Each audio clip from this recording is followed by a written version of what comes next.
Sobat Kairos yang dikasihi Tuhan Yesus Kristus, renungan firman Tuhan bagi kita saat ini tertulis dalam Keluaran 32 ayat 26. Maka berdirilah Musa di pintu gerbang perkemahan itu serta berkata, "Siapa yang memihak kepada Tuhan, datanglah kepadaku."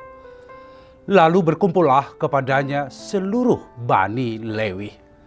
Sobat Kairos, ketidaksabaran umat Allah, umat Israel menunggu Musa turun dari Gunung Sinai telah membuat Tuhan murka. Ketidaksabaran umat Israel telah mengarahkan hidup mereka membuat berhala menjadi Allah sesembahan mereka. Peristiwa ini membuat Musa menegur Harun yang seharusnya membimbing umat Israel menyembah Tuhan, tetapi justru mengikuti kehendak mereka membuat berhala. Kemudian Musa menantang umat Israel untuk membersihkan para penyembah lembu emas itu dari tengah-tengah mereka.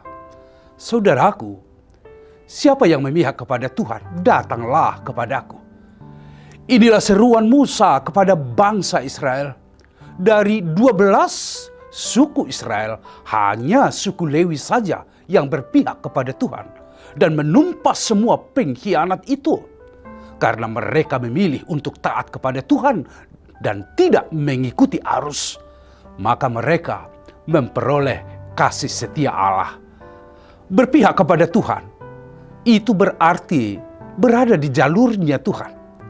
Berpihak kepada Tuhan itu berarti saudara hidup benar dan tidak terbawa arus.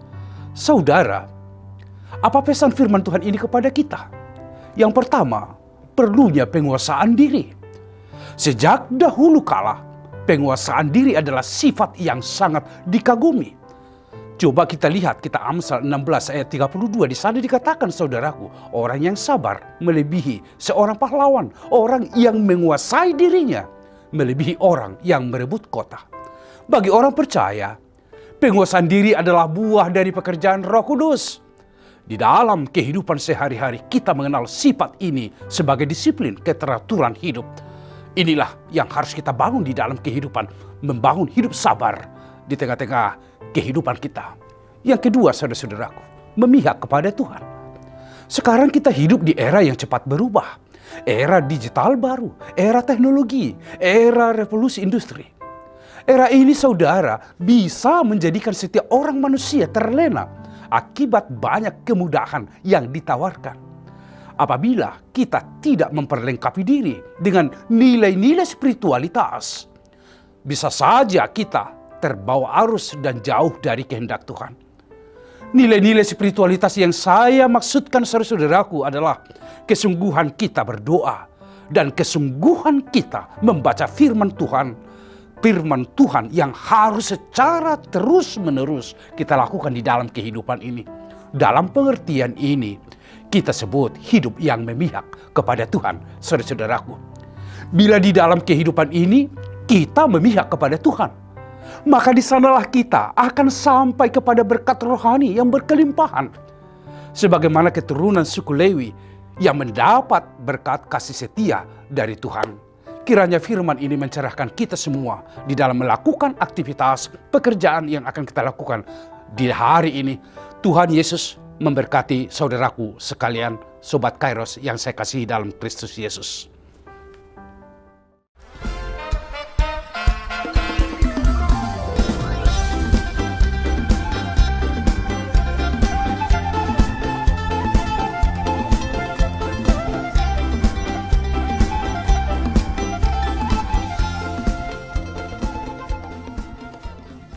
Tahun ini merupakan tahun yang bernuansa kesatuan hati bagi seluruh gereja HKBP. Kita telah menetapkan orientasi pelayanan tahun 2022 sebagai tahun kesehatian di bawah terang tema sehati sepikir dalam satu kasih, satu jiwa dan satu tujuan dari Filipi 2 ayat 2. Dan subtema mewujudkan kesehatian dan kesetiakawanan bagi gereja, masyarakat, dan bangsa. Panitia Tahun Kesehatan HKBP Distrik 8 DKI Jakarta telah ditetapkan menjadi organ pelayanan dalam mewujudkan persekutuan, kesaksian, dan pelayanan yang semuanya diikat dalam satu kasih, satu jiwa, dan satu tujuan. Kesatuan hati dalam persekutuan, kesatuan hati dalam kesaksian, kesatuan hati dalam pelayanan bukan hanya membina soliditas internal semata, namun juga menyangkut relasi, hubungan yang baik dengan dunia luar kita. Maka untuk mewujudkan kesehatian yang nyata dalam kehidupan warga gereja, Panitia Tahun Kesehatan HKBP Distrik 8 DKI Jakarta berkomitmen untuk berkarya dalam program-program kreatif dan relevan dan bernilai tinggi untuk menguatkan visi dan misi kerajaan Allah di dunia ini. Kami mengajak seluruh elemen gereja, baik pelayan penuh waktu, pelayan takbisan dan non-takbisan, serta seluruh jemaat dan para pemerhati lintas denominasi. Mari bersama-sama mendukung dan mensukseskan seluruh program-program pelayanan yang telah ditetapkan, baik dalam doa, daya, dan dana. Semuanya akan menjadi persembahan yang hidup bagi Tuhan untuk memperkokoh persatuan yang hidup dan saling melayani di tengah kehidupan yang penuh dinamika ini. Marilah saling mendoakan, saling menopang, serta bertolong-tolonganlah menanggung bebanmu. Demikianlah kamu memenuhi hukum Kristus.